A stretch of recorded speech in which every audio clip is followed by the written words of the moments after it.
Hi, thank you for coming. My name is Kristen Jennislund, and I am a Googler and an opera singer. So it is my pleasure, and I am honored to be able to introduce Sheri Greenawald, who is the director of the San Francisco Opera Center, as well as the artistic director of the Merola Opera Program in San Francisco.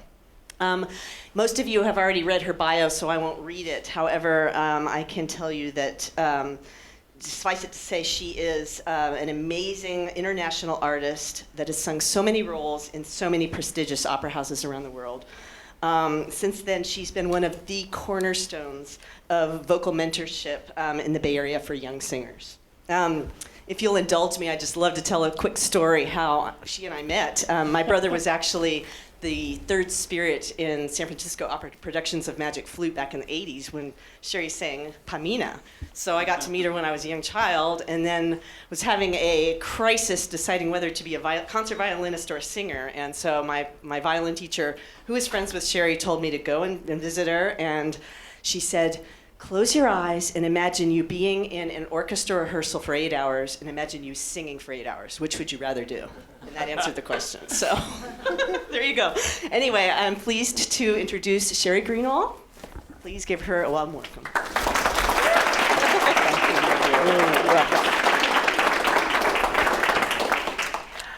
Well, I will, she's given a few of my bona fides, as we call it. You know a little about me. I did sing internationally, absolutely, and I was lucky enough to sing with some of the great conductors, including, I had some really great time with Leonard Bernstein. I premiered his final opera and, got to hang out with Lenny, which is never bad.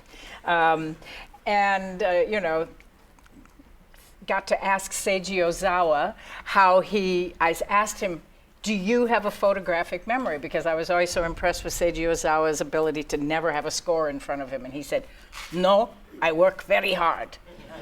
And that was a great thing to say, because I thought, aha, you see? You don't have to have a photographic memory. You just have to work hard, ladies and gentlemen, which is what I'm always telling my singers. You just got to be down in that practice room at 8 a.m. Get down there. I'm not a pedagogue. I wasn't trained as a pedagogue, and I wasn't, I only sang opera professionally, lead roles, for 30 years of my life to earn my living. That's how I did it. So I do have the hands-on knowledge, as it were. And I also have been teaching formally, more or less, for about 20 years now.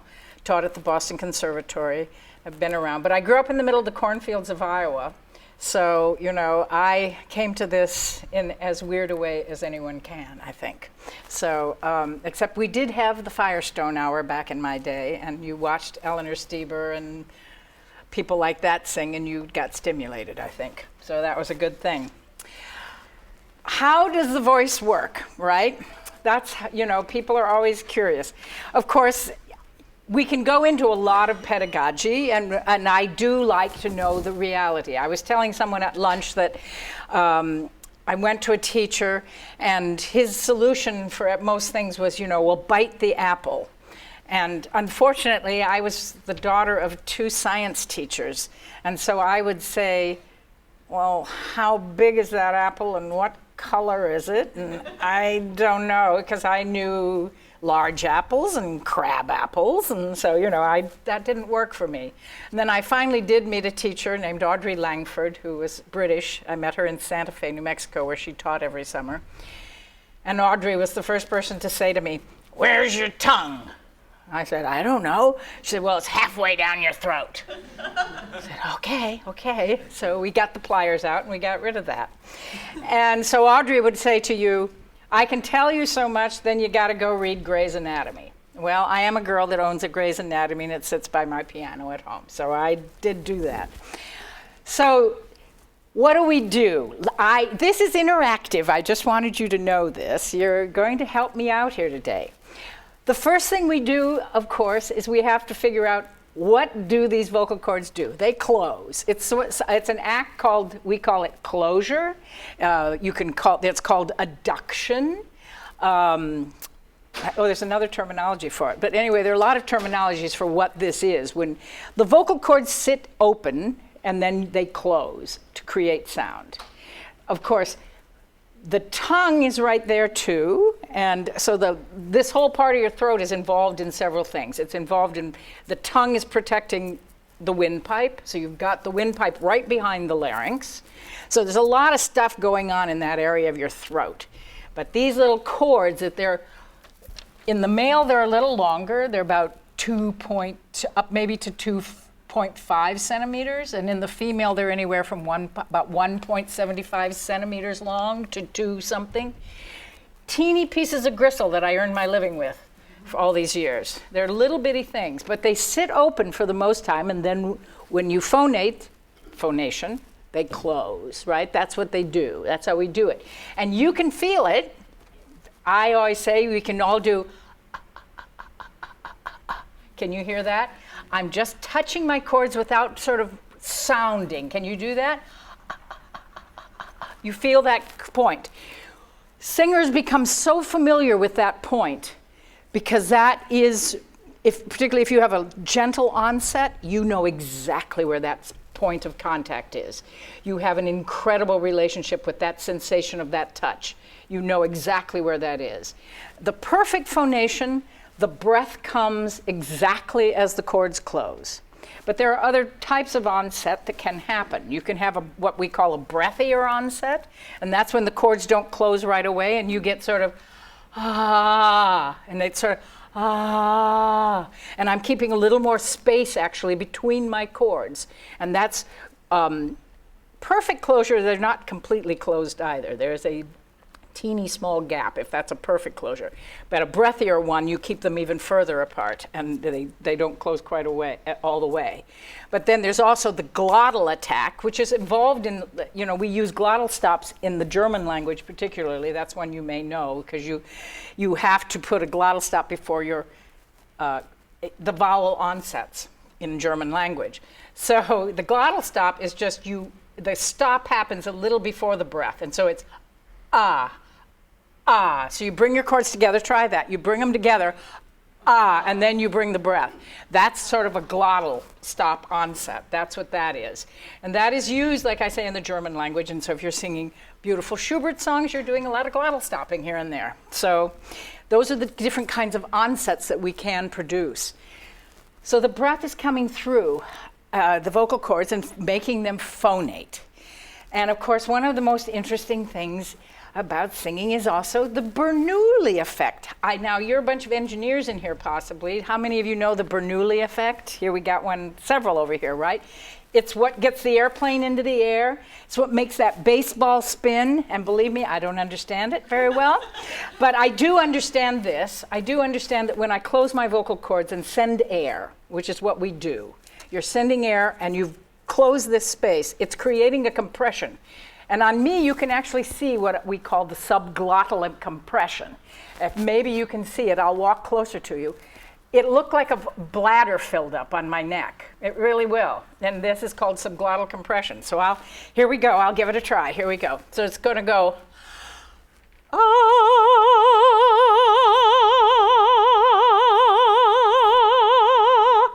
You see how that totally fell in when I stopped singing?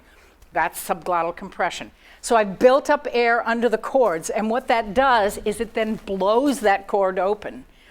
And that's how you get this oscillation that's happening, and the cords, as they come back together, you get a slight variation in the pitch because of this, because the vocal cords are doing this. They're coming together, turning, and then blowing apart. Coming together, turning, blowing apart. When you're on an A in the middle of the voice, an A is sort of about 440, your vocal cords are slamming together at about 440 times a second. Okay? So about where I was, that's probably a little high even. My cords are slapping at 440 a second. If I sing a high C, somewhere around,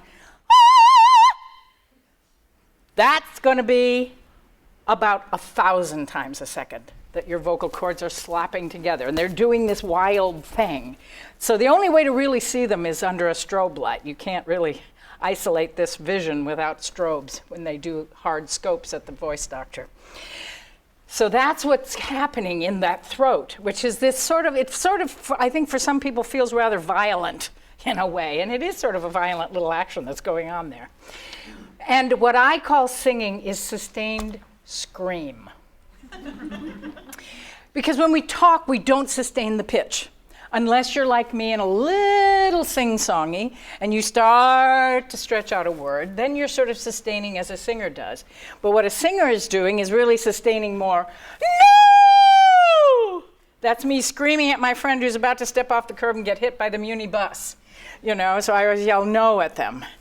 And that is what we do when we sing, because you're going to elongate that pitch, and you're going to keep on that pitch. And so that is what we do. It's a sustained scream. And then you're bringing this breath into the mouth. You're bringing the sound. It's the transference of energy, obviously. This is what it's all about, transference of energy. Then you come to something called the vowel formants. And you are going to create vowels in the mouth. The vowels are not formed in your throat, ladies and gentlemen, just in case you ever thought that. Of course, one could argue that ah is a laryngeal vowel, in that ah is the vowel that ends up in the most words for the word mother, because when a child starts to speak, guess what? Their mouth is closed and they will phonate an M, because when your mouth is closed, that's an M. So you get an M, and then if you just open the mouth, you go ma. That is sort of like that little section, that MA will end up in most words for mother, oftentimes in most languages. So it certainly is in Italian and French, God knows. Of course, I don't know how the Germans got to Mutter, but anyway, maybe their tongues work differently. But I think in Chinese it's oma, and a lot of the words for mother always have this MA in it, because that is the most primal sound that a child usually makes. So, so we bring to the vowels in the mouth. Now, I'm always willing to demonstrate there are the vowels themselves have formants, which the frequencies that create these vowels. And one of my favorite factoids about vowels is about the E vowel. And let's all try an E, and you'll see what makes E unique as opposed to ah. If you all say ah, let's all say ah. Ah, you see it's very formless. Your tongue is sort of flat in the mouth. You're not sort of creating any specific shape for it. However, when you do E, let's all say E. Your tongue comes up onto those teeth on the side generally, and your tongue sort of, I call it the hump. It's a humped vowel. It's sort of, the tongue sort of comes into this shape inside your mouth. It humps up in the middle. And I always call it the E spot. I always feel there's a point, yes, I know. There's a spot in the middle of your tongue that if you want to make a nasty, nasty E, that's the little spot. So if you went E, try that, everybody. E. You see what you did? You pulled the center of that tongue toward the roof of your mouth, and that increased that formant, that increased that E formant, and made it a little nastier too. And so the E vowel is shaped in a very specific way. Most singers love E because it does have a specific shape. It's about the easiest vowels to teach because you can actually really demonstrate the space. Whereas to find the formants, a good set of formants for the ah vowel, there are so many different ahs in various languages. In many of the Asian languages, the ah is centered very far back, and so when we are dealing with our Korean students and Chinese students and so forth, you have to pull those vowels out of the throat. Here's a demonstration of an ah vowel coming away from sort of just glottal fry, what we call vocal fry, which is just sort of when I leave that energy completely just there, when I'm not going to try to move it into my mouth at all. So you go, ah, it's sort of, you can all do vocal fry too. Ah, it's just ah. And it often sounds like something crackling and frying, literally. It's sort of ah, that sort of sensation. And we call that vocal fry. And so you can come from vocal fry all the way forward into a very frontal resonance. And I'll try to demonstrate this. So you sort of go, ah.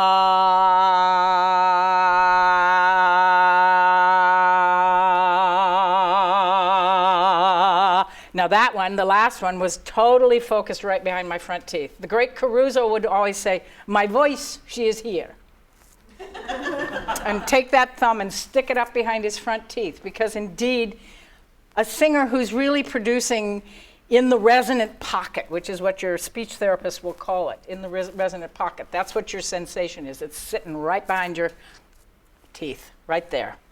And so O's and U's are interesting too, because you can really form them from above. So if you say you, everybody.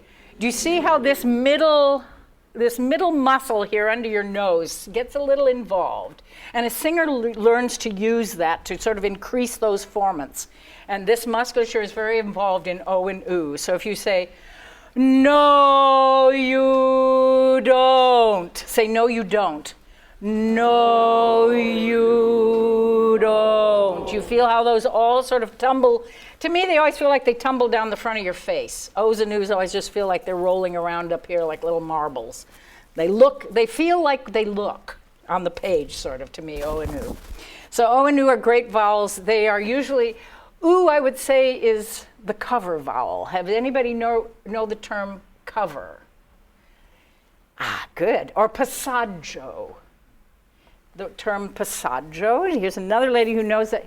How many of you have sung, by the way? How many of you sing in a choir or a rock band, in the shower, anywhere? Good, so you know what we're talking about here. So cover is this thing. What I call cover comes, the Italians called it coperto. Coperto means literally a lid on something. So it's something that supposedly happens over the vowel. And what I think cover is, frankly, this, they're just describing what they're sensing. I think it's just the shift of resonance. Cover is simply a shift of resonance. And I can demonstrate that. You will hear a major shift on the third pitch. I will sing a 5-note scale, and you will hear the sound shift on 3 and slightly on 5 as well, because I always say about every 2 pitches, that larynx has to go a little further, and that resonance shifts quite a bit. Because that's what shifts the resonance, is the shift of the larynx. As we change pitch, the larynx tilts over. He tilts down and elongates that muscle, and that's what gives you higher pitch. The longer muscle gives you the higher pitch, the shorter muscle gives you a lower pitch. Go figure, right? Doesn't seem logical to me, but anyway. So that is, where was I? The vowels. We were where? The passaggio, the cover. So I'll sing a 5-note scale, and like I say, listen to 3 and 5 and how they differ slightly. Okay, I have to get in the right area of the voice. Let's see, how about here? Do you hear that sort of? And 5 also.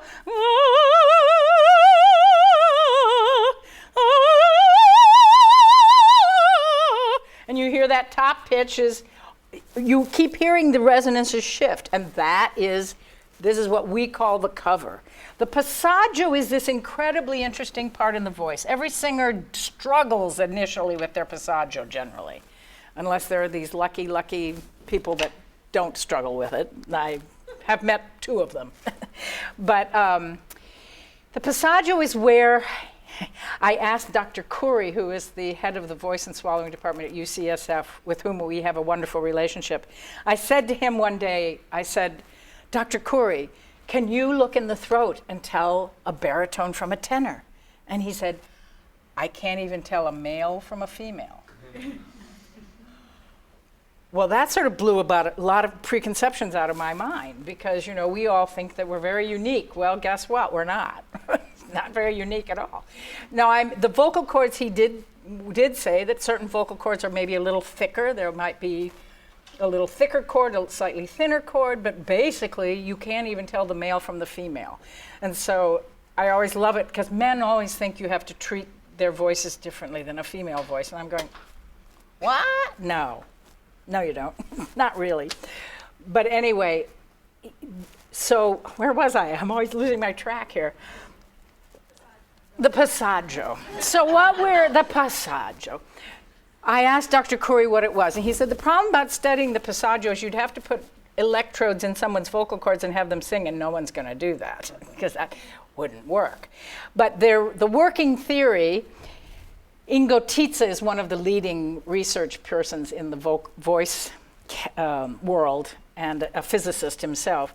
And what their theory, the working theory, is that there is a switch of where the tension in the cord is from the thyroarytenoid into the cricoarytenoid. And so it really is an internal switch of energy placement within the cord itself, and that's what the passaggio is. Now, singers experience the passaggio almost as though they're hitting a wall.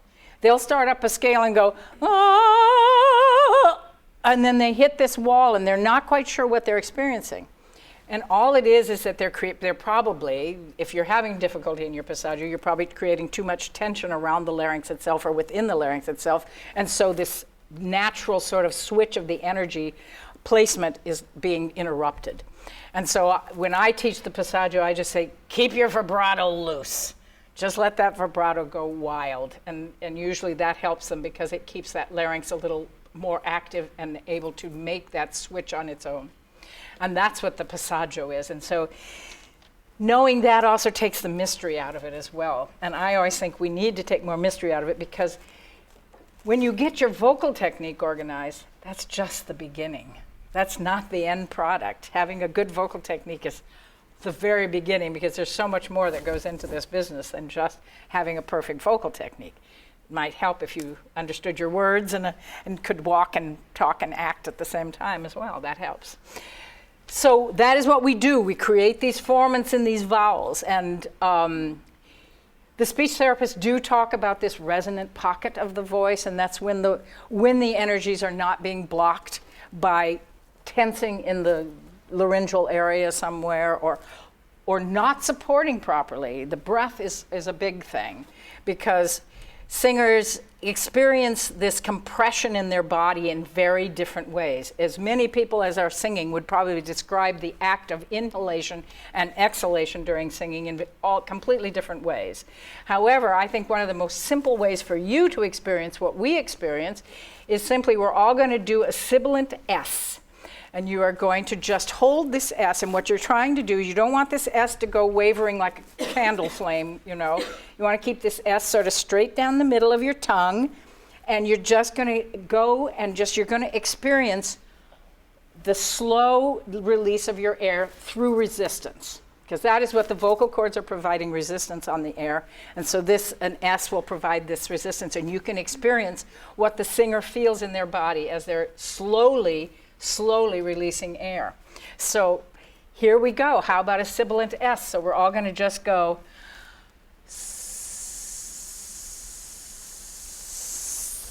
You feel how your rib cage is holding out a little more, right? You sort of sense this rib cage being held out.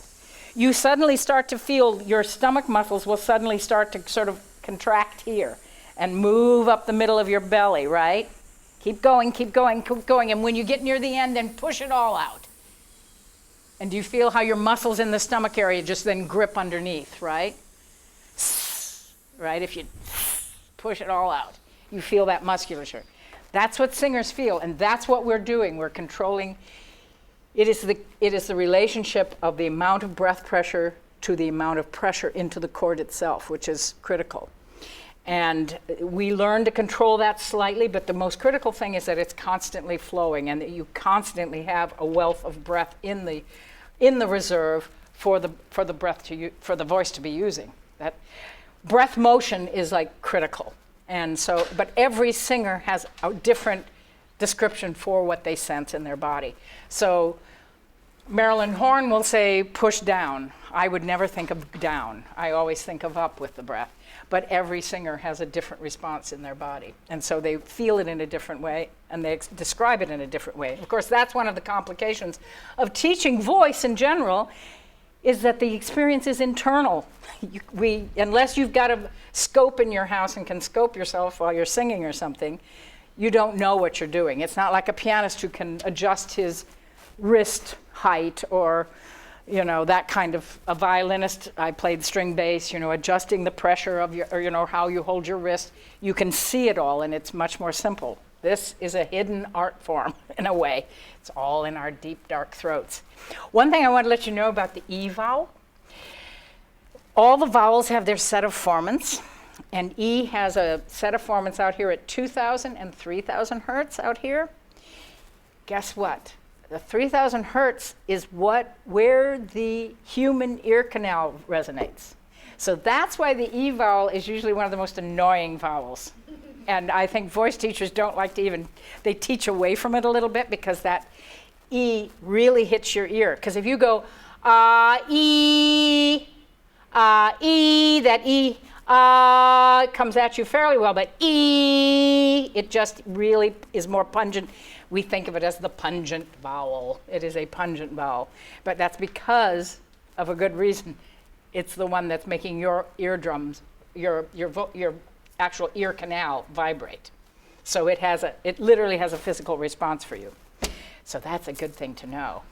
Because a physicist asked me to show him what I did in the middle of my voice to create more sound if an orchestra got big and I'm suddenly in the middle of my range, where a soprano doesn't have much punch in the middle of our range. And so he hooked me up to the oscilloscope and all this, and I showed him what I did, and lo and behold, he said, well, what you've done is increase the E formant. Instinct on my part, but that's what I was doing, was to know, I instinctively knew that E formant was going to cut the orchestra better than the other vowels. So you learn those things. So the vowels support, like I say, the breath is so critical. Now, of course, then we learn to do fancy things with our voice. Like I thought we could all try doing staccati, because staccatos are very violent. They should be anyway. There are actually two different kinds of ways of accomplishing a sort of a staccato. One is what we call a laryngeal staccato, where you're really just using the chords themselves rapidly and not really diaphragmatically impulsing this. So that would be like,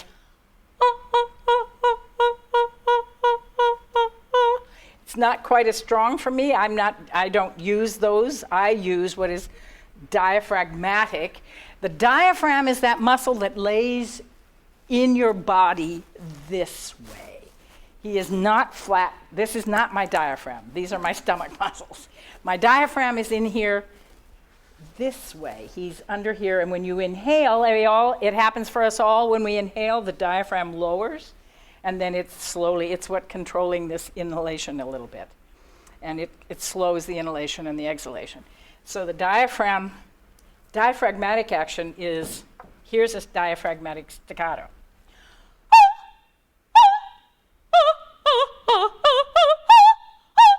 And you can see how violent I am.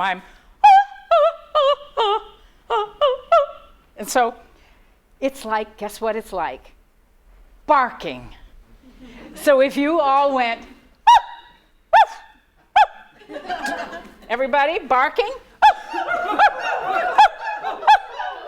But do you feel this? You feel how this is violently contracting on you. That is a staccato. That's what we learned. And of course, your favorite of the Queen of the Night,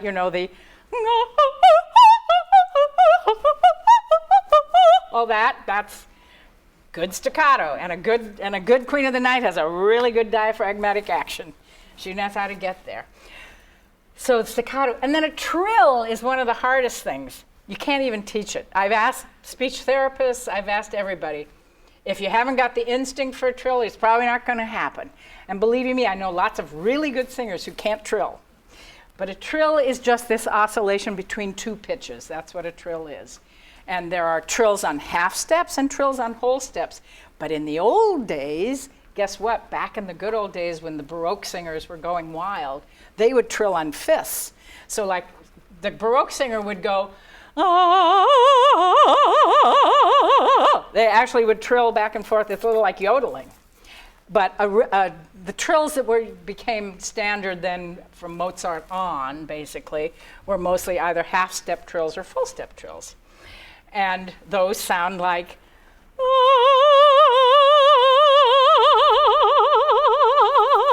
so I'm literally setting my larynx into a spasm.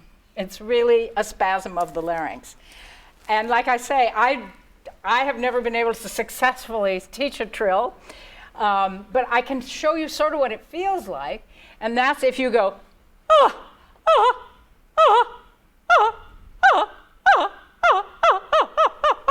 it's a little like, Again, a little like doggies, again, a little barking. But if you start on a higher pitch and go down, ah, ah, ah, ah. We got some trills going on. You see, you can all trill. So that's a trill, and it's just being able to get that larynx to go into spasm. My speech therapist friend, I asked her, and she said, can't tell you how to teach it. So if she doesn't know, trust me, nobody does. So, so the trill is like this inherent skill that you can develop. So trills and, oh gosh, where do we want to go from here? Let me see, what have I got? Staccato, coloratura, oh, singing fast notes. We all know I have a Baroque singer that works with me, sings a lot with Philharmonia Baroque, a wonderful girl named Céline Ricci. And I always say to her, you can sing faster than I can think. Because, my teacher always said, because pitch is thought. If you say to me, sing a high C, yeah, if you don't indicate what that pitch is, my larynx doesn't know that. I mean, if I hear the pitch, my larynx goes, bing, he knows exactly. So pitch is thought. You can't come to a pitch without thinking it. So pitch being thought, so my teacher would always say, as fast as you can think those notes, you should be able to sing them. So one of my students sitting back there, the first thing we worked on was Rejoice Greatly from the Messiah, which is something that has a ton of coloratura. And that's what I taught myself to sing my freshman year of college, because I was told I was singing that aria at the big concert in the basketball gym. That's where you always have to perform at Christmas. I went into that room. I started at about 88 beats to the second, and I got it up to about 132 by the time I was finished, which was pretty quick. So, rejoice, rejoice, rejoice greatly, rejoice, O daughter of Zion. All right, so all this, O daughter of Zion, rejoice, rejoice, right? So you learn those patterns, and as long as you can think it, I can go there. But like I say, my friend Céline, she thinks faster than me, that's for sure. It's always astounding to me. The really rapid coloratura is always amazing. Let's see. Oh, yes, and one of the other things I wanted to mention was that, I could go around this room and probably pretty much nail what kind of a voice type you are. Because there are sort of body types and head shapes, neck shapes that sort of go, like I see a coloratura right here. You see this lovely lady in the purple jacket, she has this beautiful long swan neck. And that always goes with either the the dramatic coloratura, or a lyric mezzo. So I would say she's either a lyric mezzo or a dramatic coloratura. Now, I see a possible Heldon something back there, this gentleman in the green t-shirt here. Yes, you, with the beard. He's got this big head. And he's got a nice thick neck. And it looks like he's got a nice long torso and a rather wide torso. He's either going to be a Heldon tenor or some kind of a big, thick baritone. Right back there. There he sits. I'm looking at you. I would suggest possibly a bass. He looks like he could be a bass. Basses are often tall and lean. Of course, there are the basses also. There are the short little basses also. But there are, for instance, coloraturas. There are two kinds of the coloratura. There's the French coloratura, and they're usually little short necks, sort of big round heads, and those are the French coloraturas. And then the German coloraturas are often the bigger ones, more like this, with the long necks and what I call the horse head. It's a head that sort of goes from here to there. It's like a big cylinder here. And that's often the dramatic coloraturas. And believe me, it bears out. I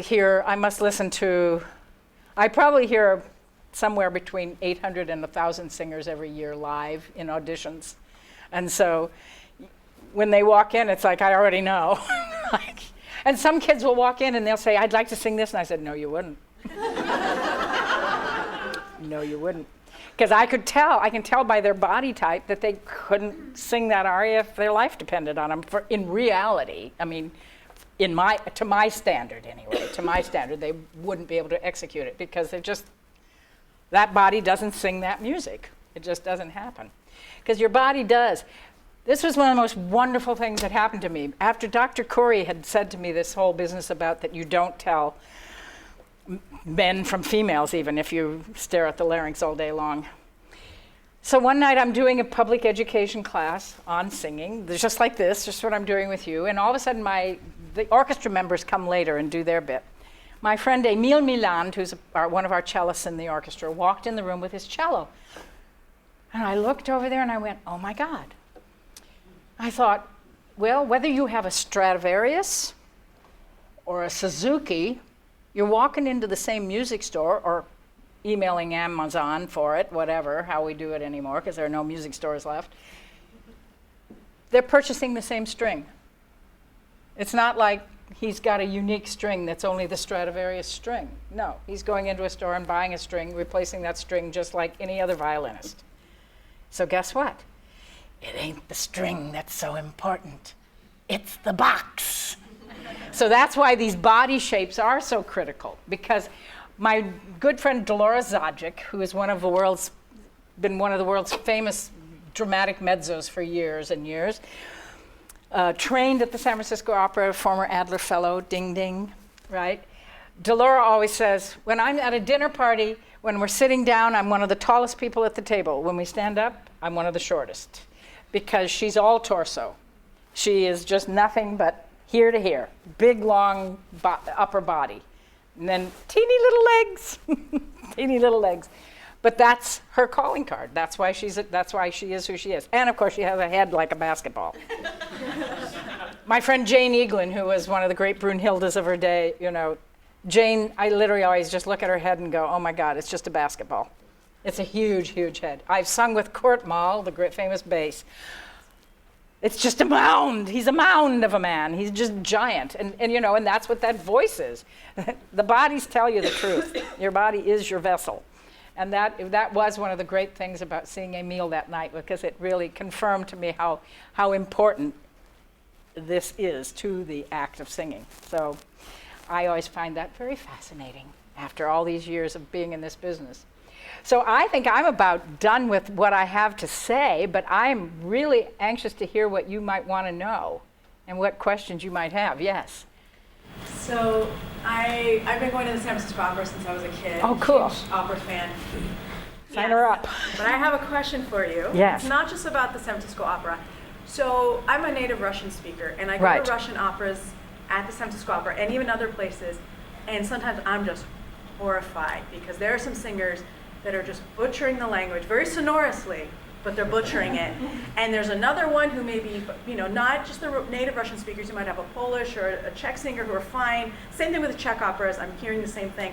And then there's the one who can't pronounce it correctly, and I just cringe. It's like grating on my ears. I hear the same thing with French operas. Why do you guys hire people who can't pronounce correctly? And why do opera singers go through all this training and not learn to do the French R, the rolling, the Russian R, and all these? French R, even the French coaches don't want us doing French Rs. Oh. French Rs are left to Edith Piaf and the crowd. No, the preeminent French coach is Janine Reiss, who is one of the famous French coaches. You just don't use the French R, basically, in what we do, because it is a guttural thing, and it's not good for singing. If you bring it all the time, you're going to irritate your vocal cord, literally. So you avoid that French R. However, I'm with you. One of my bugaboos in the training of singers is that we do not insist upon language classes enough, and language as a language, not as what we call the International Phonetic Alphabet, IPA. That's not enough, kids. That's just not enough. So when I was in school, I made a point of studying these languages individually, German, French, and Italian. I made that point for myself, but a lot of the schools aren't doing it. And that's the crime. Of course, the Europeans, of course, usually come in much better shape because they speak many languages, usually growing up in their households. I lived in Europe for 12 years. I watched Italian TV, French TV, German TV, you know, we watched it all. British TV, thank goodness there was British TV. Ready, Steady, Cook, I love you. But languages is, I mean, when Pamela Rosenberg hired me at the San Francisco Opera to be the head of the training, one of the questions she asked me, she said, what do you feel is the most important thing for a young singer? And I said, languages. And she, coming from Europe, I think she appreciated that tremendously, and I think that's why I got the job. But it is something, well, I've been appalled at really the paucity of language training in the schools, and it's just not enough. And I'm with you. And I always get upset too when they change the surtitles to justify thing, and when you know the language and you go, what's that got to do with what they just said? So anyway. So how are these singers even hired? Because if they're competing with singers coming from Europe who may have better language skills. Well, they could be a big star, and so you know they're going to pull in the audience. So that's part of it. Yeah. The person hiring them may not know any better, may not know the language either. You know, and so we forgive a lot of stuff in this business just because the person in charge doesn't know it either. But trust me, when you come to the San Francisco Opera, we have coaches who are absolute assiduous, hard drivers. But then there are incorrigible people as well. There are incorrigible artists who just not interested in changing. But the coaches at the San Francisco Opera, I have been there, I know. They come after you, you finish a stage rehearsal and the diction coach is chasing you down. Now, with a long list, and you go, ah! But believe me, it's not like we want this to happen, but like I say, there are certain singers who will be incorrigible. Yes? Sort of related, so as with orchestral playing, voices have become more homogenized since the end of World War II. But when you hear records of some French singers, some Russian singers, some German singers, there's a characteristic sound. And I'm really curious about your thoughts about how these different singing traditions wind up with really such distinctive sounds where there's that Slavic sound that's totally unmistakable. It's the language. It will be their native tongue that has led them to a certain set of resonances that create a particular style, if you will. And so that is absolutely, I think it all stems from the language itself. And that's, because if you want to get very stylistic for anything, if your language isn't correct, the style will not be correct. And so that's just, I think all of that comes out of the language. Also, I think with certain, there is a certain thing, for instance, in the Asian face, that the way the nose is on the Asian face, or an African American face, how our noses go on our face, all of this kind of thing also. So in certain ethnic groups, a particular head shape and a certain physiognomy that is common to that race, if you will also perhaps influence a particular sound. But I would say mostly it'll come from the language and what the native vowels are creating for you. That's where it comes, I would say. Yes, my Eldon tenor, yes. I have no idea what that means. Oh, I think he's a Eldon baritone. Now that I hear him talk, he's a Eldon baritone. Okay. We want you to take voice lessons. I just started like 2 months ago. How does you're talking about like the sort of our meat box and the resonances, like how does that change when you're on the move, like standing still versus like acting, or when you were singing you were kind of like moving around. Yeah. Well, a singing actor has to be able to move and sing. So but what a singer will do always, if you watch them on stage, what they're going to try to do is to keep this part of their body sort of equalized, sort of the support box, if you will, the cello part of it all. You will sort of try to keep that sort of in line a little bit. But trust me, I've sung laying down, falling down, rolling down, on a sled. I've sledded. That was one of the scariest things I ever had to do, was time a sled ride down a hill to hit the tenor. I had to hit the tenor. That was the fun part, but the scary part was getting that timing down with my sled. I was an intermezzo in Santa Fe. But yeah, you just learn to do it. It's like if you think about Steph Curry, out on the basketball court. Go Warriors. You know, the positions his body gets into it, you know that the core strength has to be there. So it's a lot about the core strength for a singer. Really using that movement to like help you hit some note. No, except that it can liberate a singer. Oftentimes if I'm teaching and their breath isn't moving, if they're like, I want to go home now, and you feel that sort of strangled sense, if you start getting them to walk, they lose that. And so sometimes you will lead a singer around a room and say, or my colleague Mark Morash at the opera, he always has them twist. Of course, now I say to somebody twist, and I have to explain what a twist is. So, but we will do, oftentimes we will actually ask them to move because that will sort of free up their breath, because that's so critical. Yeah, but you get used to singing in lots of positions. Yes? In a production, typically who shapes the interpretation of the piece? Is it the conductor, the singer? And does that change depending on the reputation of the singer? It can, yes. I have watched interesting confrontations between conductors and famous stars. That can be very interesting. I never had to worry about that. But it's mostly the director in this day and age that is sort of, the concepts are going to come from the director, of course, for the production.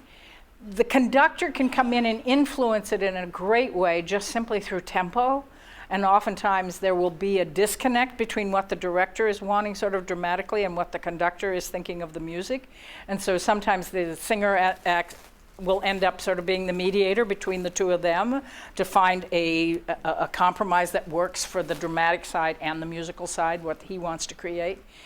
But I mean, in the old days, the music dictated much more. But in today's world, the director is a lot more ascendant in the power struggles. The singer is the last one on the totem pole, generally. Unless you're a big, big star. When you're Renee Fleming, when you're Joyce DiDonato, when you're Maria Callas, you can dictate a lot more. But even then, I'm sure Callas was always happy to have a seraphim in the pit, you know, someone who's strong and powerful and can lead them. You know, you really do want to have help when you're up there. You're not looking to be out there on your own. You didn't get in the business to be on your own necessarily, so, yeah. Yes? You didn't talk a lot about formats and kind of resonances for different pitches and things like that. You know, like a flute or a guitar is kind of a one-dimensional, thing. But in voice, you're working at least on maybe a height and a depth. These things are happening at least 2 dimensions. Yes, I would say so. Things are happening in in all dimensions, I think, with us. It's very interesting. I work with a flute player who's studying voice with me, and it's always interesting to see the things that I have to correct from her because of the habits she creates.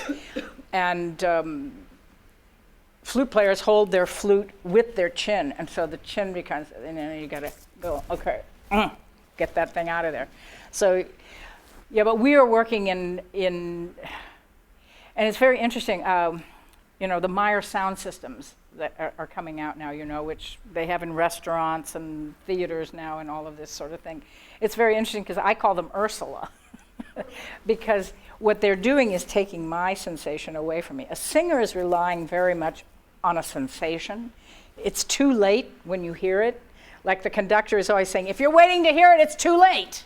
The conductor is always yelling that at singers because the sound, oftentimes you're like anywhere from 40 feet, anywhere from 20 to like 40 to maybe even 50 feet away from the source of the sound in the pit and from the conductor. And so you can't rely on your ear at all. You have to rely on your sight. That's why the conductor is important, believe it or not, but with the arms. And so you rely on your eyes a lot more than you do your ears. And so that's one of the things that's complicated for me with the Meyer sound system is that they've taken away the sensation that I rely on. That's the thing that's a problem for a singer, I would say. But when you know a pitch that you want to hit, you're going to have to effectively choose, how to shape your vocal tract to. I don't have to, I think that pitch and I go. What I think about is shaping the vowel. I don't think about shaping the tract because I really don't have that much control over anything except pitch when I'm really down there, unless I'm doing things that I think are going to be detrimental to the production. if I'm tightening this band alongside the larynx. Or if you tighten the atlas joint back here, guess where those muscles come? Directly to your larynx. And so if that joint is locked up, you're screwed up too. So it's like there are a lot of kinds of physiognomy things that you deal with, but I don't ever think about anything but pitch laryngally. So everything else is transferring that energy past the larynx into the resonant chamber. So I'm working past my larynx at all times almost, because I only think of the larynx as a pitch source, and that's it. And how are you going to teach the student to sort of create an effective resonance so they get enough volume? You've got to get the pitch, you've got to get the vowel resonance correct. That is the major thing. You can't control the pitch resonance other than creating the pitch correctly, or just, creating the pitch. The pitch will have its own set of resonances that come with it, but then the vowel has its set of resonances. And that's the thing you can affect, is how they create the vowel formants. That, I would say, that is what teachers spend at least 80% of the time doing, is actually helping a student create the vowel formants properly. So kind of along that line, so if the conductor is asking for more volume, as a singer we think more resonance and ping to get that more volume instead of push. Do you do that through vowel formant, or do you do that through height, or more? Vowel formant. Working at the formants. I was telling a story when we were having lunch earlier. I think I just told you that what I do is increase that E formant. I told you that, yeah. So that's about the only thing I can do in an area where I'm less resonant. Now, of course, a soprano on a G, let's say, you got middle C, C, and then this G up here. That's usually one of our loudest notes. We can get on that sucker and go to town with most of them. Put me up against a trumpet, I'm there. Okay. I'm ready to do it. So, you learn to do it through formant. Oh, that's an interesting thing. That brings up this subject of resonance. There are two sides of the resonance. There's that thing I talked about when I talked about the breathy onset, a more breathy onset as opposed to a glottal or a proper onset, a perfect onset. There's also loft in the sound or twang in the sound. So loft is when I talk like this. There's a lot of loft in my song. I'm making a lot of backspace and all of this. It's very pharyngeal, really. It's all sort of more pharyngeal space and breath back there.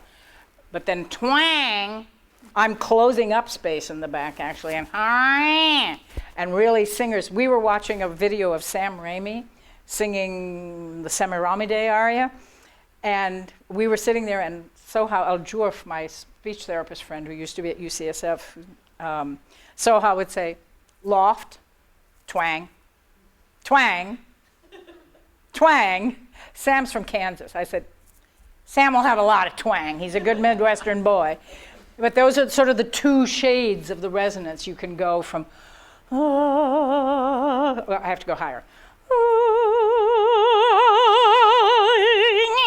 You can get more, bring more twang into it. So that's the two sort of sides of that resonant coin. Can you tell us about countertenors and their singing? Countertenors, it's basically they're singing on the edges of the chords. That is what they're doing. It's sort of, and there's also a muscle that runs through it, which I can't think of the name of this vein, and that thing is part of it. But what they're doing is that they sing on the edge of the chords. Females even, we also have falsetto. You just don't hear it as such necessarily. We call it whistle voice. I'm sure you know about whistle voice, right? There's a whistle tone. We actually have a falsetto too. And it's when you really get to the edges of the chords, and that's where they're singing. I've worked with a lot of countertenors, and it's very interesting work, because sometimes that will just sort of crack on them, and it'll and it goes away. But that's basically what they're doing. They sing with the edge of the chord. Yes. So a few weeks ago, the San Jose Opera had a production of The Magic Flute, and I had a friend who worked in the tech crew, and he said, "You can't believe it. These singers, when they're on the stage and they have to speak, you can't hear them in the back of the hall." And it's true. I had one of the cheap seats, and I can't hear what they're saying when they had to speak. And because they didn't know German, they actually had to speak in English and sing in German, which was kind of bizarre. Why? Why is this? If they can sing so well and then When they speak, Because it's what I always say to girls. I imagine, did you hear the men better than you heard the women? yes. Yes. Because the men are generally singing where they speak. So a baritone is basically, I always say baritones never learn how to sing because they sing where they speak. That's my little joke. Sorry, my baritone friends. But they sing where they speak. The problem for us, for sopranos, I speak in the modal, what that's called the modal part of the voice is where you are speaking all the time. And as you hear me, I speak quite low. I'm a soprano, but I generally am speaking at below middle C almost invariably. So if I try to project down here, I don't have any sound down here. Unless I would go into chest voice and do that. But there's no character that I would do that would have that voice. So, well, there just wasn't. But if I was, for instance, I did a lot of Rosalindas, but in English in Santa Fe. I did a ton of them. And so I always said, would it not be stupid if I was on stage talking like, well, now, Alfred, come over here, Alfred. And then all of a sudden I start to sing and I'm, at night when I'm alone with you. It's like, what kind of a disconnect is that? So when I'm on stage, I will speak much more up here. Oh, darling, really must you? Because now I'm in a pitch range where I have resonance with that I can use to project. And so I bet you those women weren't pitching their voices very high. No, that's the mistake. Females have to pitch their voice higher on stage if you're going to project. I mean, most theaters where actresses and stuff, they're not as big as what we sing into. They don't have that same issue because they're not projecting into as large a space. But a singer, if you're on stage at the San Francisco Opera, you better be up here where you've got a little resonance and you can make some noise. And probably you can hear me back there. So that's what I would say is that they weren't using their upper resonances nearly enough to speak. That's what would happen. You talked about the passaggio and registration here. Do you describe what happens physiologically when you use what I guess you call a mixed voice? Well, that's where sort of, I would say the mixed voice is probably where those two muscles, the thyroarytenoid and the cricoarytenoid, are sort of evened out. That's sort of where I would say the tensions from both are sort of at an equal tension. I would say that that's what you sense and you experience as the mix in the voice. The mix in the voice is sort of where you have this head voice and you have chest voice. And that's just the two ends of the instrument. And in the middle where they start to mix, we call that the mix in the voice. And so a mixed voice, if I'm coming down from the head voice, I'm going, now I'm in my mix. Did you hear? Suddenly it became thicker. Right there, I felt my chest, the chest sound came much more into my sound there. Now if I go down, now I let myself go into full chest, and that's full chest. So that you heard the head, mix, and chest. That's the sort of the three descriptions of what we experience acoustically. That's sort of what that is. But it's really just a function of the resonances of the pitch resonances, really. That's a pitch resonance thing. Yes, my tenor.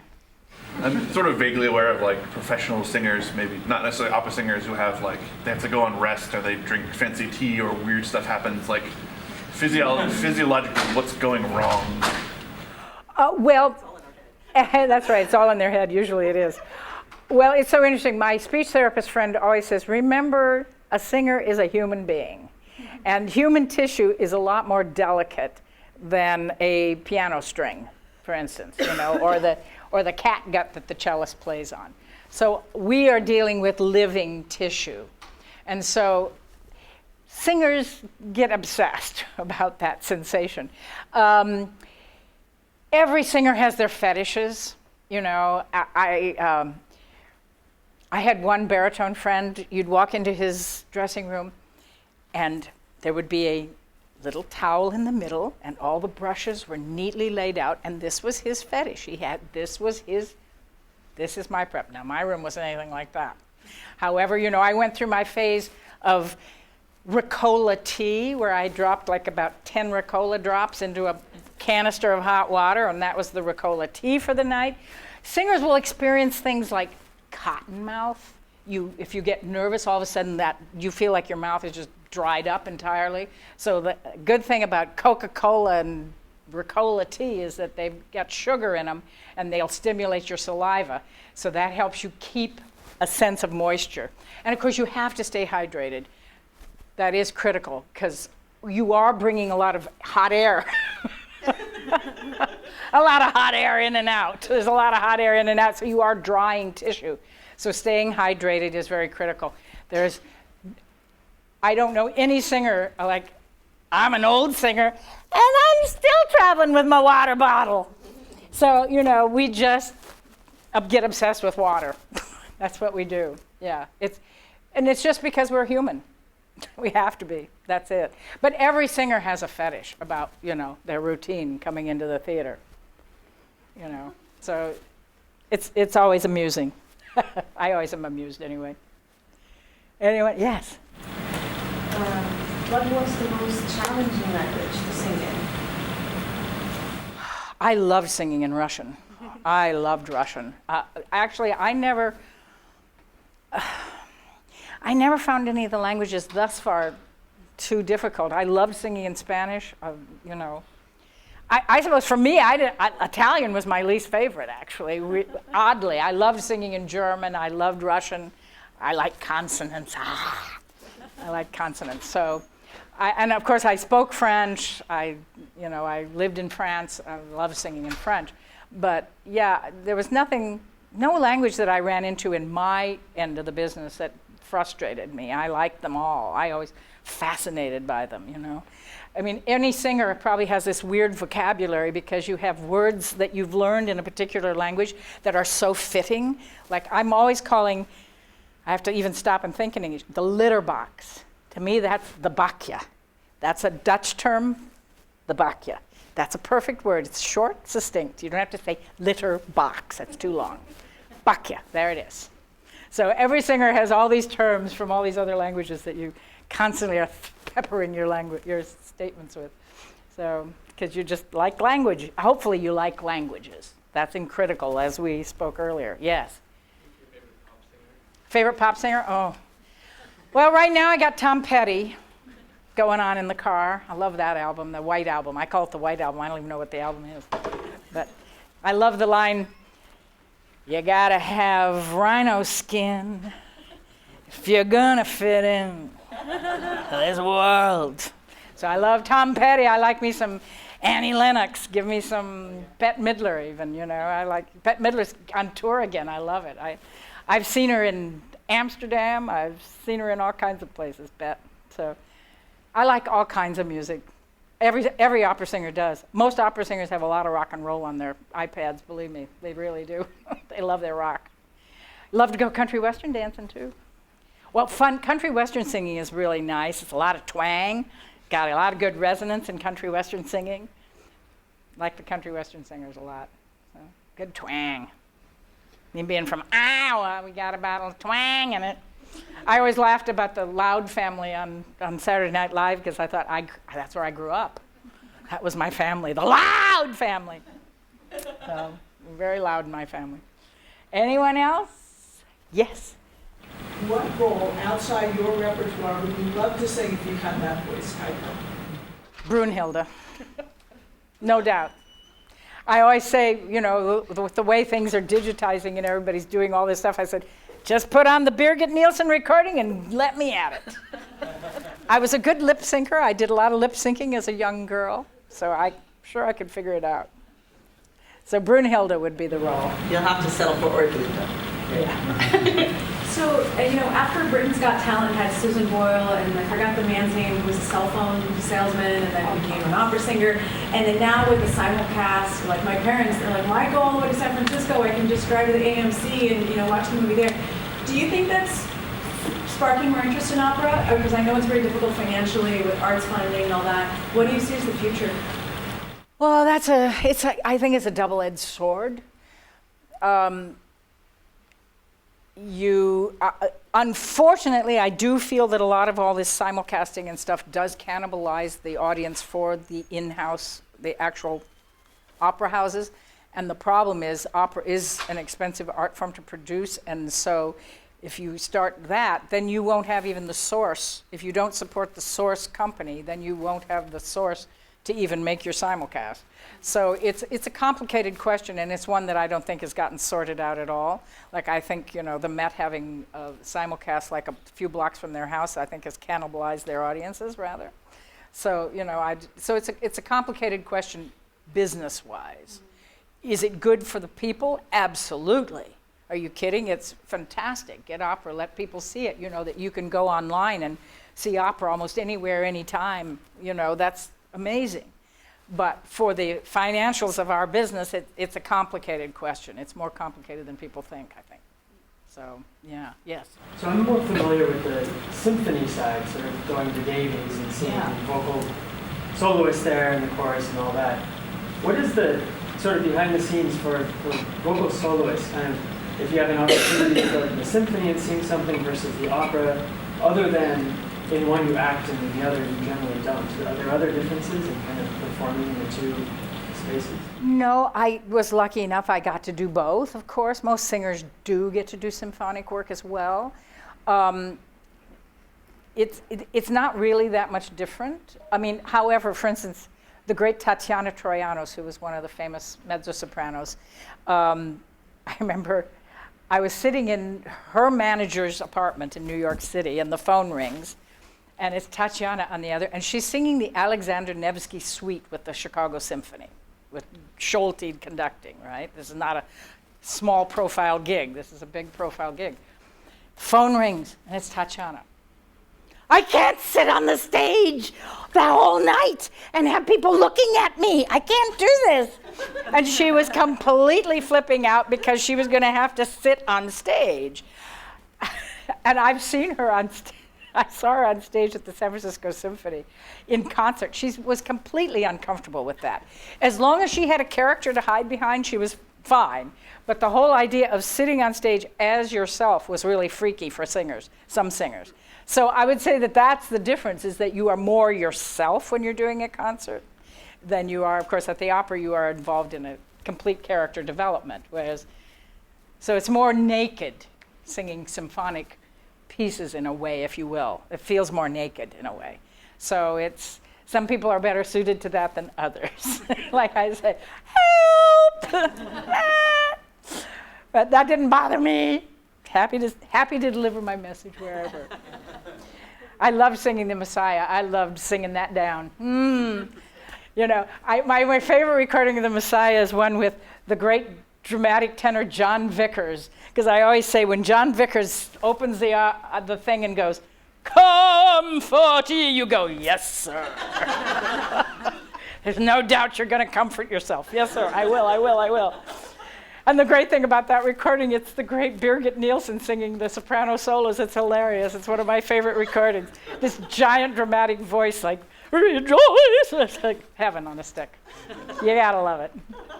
But I would say that's the difference, is that you feel more naked when you're out there as a soloist in a symphony. And so many symphonic disasters, in that little stupid things will happen, like my girlfriend who was singing the Messiah with me at the San Francisco Symphony, the conductor had changed the order of a few of the pieces. And so during one thing, she got up, and I'm sitting there going, wait a minute. And then she smiled very nicely and sat back down. It's like, okay. And one of my favorite stories, my friend Neil Rosenshine loves to tell this story about himself. He was singing Loga in like some final scene of, must have been Valkyrie, or maybe it might have been Götterdämmerung, actually. Götterdämmerung it was. And he like had one line to sing. I mean, he was an apprentice artist there, and they filled in all the little the smaller roles in this scene. He said, I got up, and the conductor didn't cue me, and I sat back down. Those are my favorite stories. I like those. Whoops. Oh, well, sorry. There's nothing worse than you make a wrong entrance and I think of now. Here I am now. All right. But hopefully a conductor's there. You know a good conductor, they got a good left hand. Shh. now. That's what they do. Stick a hand up, stop you, now. But that's, a good conductor has that independent hand. He can keep this tempo going and this one's stopping you. I don't know that I'd be that coordinated, but anyway. A good conductor can do that, though. Thank goodness they're there. So, anybody else? It's fun singing. Please come to the opera. Support us one way or the other. Go to the simulcast, but coming live is even better. One of the things that I always refer back to this wonderful statement by a friend of mine who's a doctor. He's a radiologist in the St. Louis area, and he was on the board of the St. Louis Opera. So I said to him, Doc, why is it you're so obsessed with opera?